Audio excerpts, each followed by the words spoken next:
Hey guys, so in this video, we're going to look at a couple of ways that we can graph linear functions using the way that we have written our equations over the past few weeks.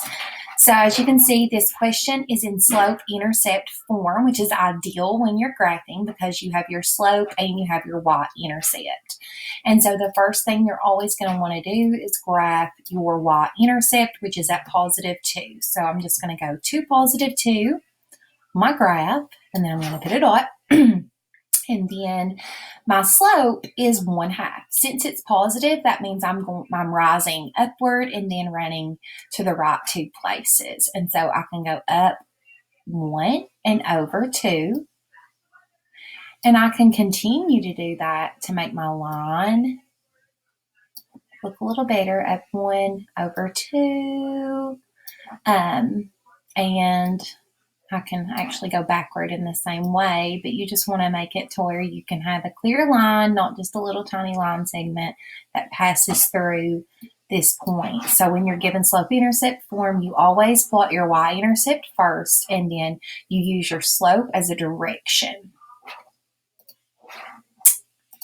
Okay, here's one with a negative slope, but we're still going to focus on plotting the y-intercept first. And so we can see that that is positive 1. So I'm going to go to positive 1, and I'm just going to put my point. Now, since my slope is negative 3, I'm going to go down 3. And then anytime you have a whole number slope, you're just going to always go over 1. And so I would go down 1, 2, 3, and over 1. And I can continue to do that. 1, 2, 3, over 1, just to get a few points on there. I know my line's not going to look very good. This is supposed to be a straight line, so bear with me. But this would represent this linear equation. We started at 1 and went down 3 and over 1 repeatedly. All right. Now,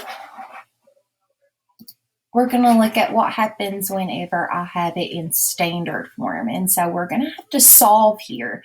We're going to have to solve our x and y intercepts. And so to find my x-intercept, I would make y 0. So I would say 2x equals 6. And so x is equal to 3. And then to find my y-intercept, I make x 0. So I would say 3y is equal to 6. So y is equal to 2. Now with this, you literally just have to plot these 2 points on here. And so y is equal to 2. So I'm going to put that there. X is equal to 3. I'm going to put that there. And then I would be able to connect. And this would represent your standard form equation graphed and without having to change it into slope-intercept form. So that's just, one thing that you're able to do since you can maneuver between the different ways to write the equations.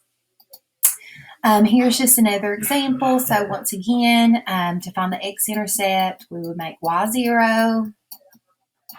So I rewrote this. I don't know why. Dividing by 4. And x is 3. Just thought I'd write it twice. All right, and then 3y is equal to 12. So then y is equal to 4. And so I'm going to go and I'm going to plot that first. My y is 4. My x is 3. And then I can connect. And I'm able to graph that line straight from standard form. And so that's 2 things that we're going to be working on this week.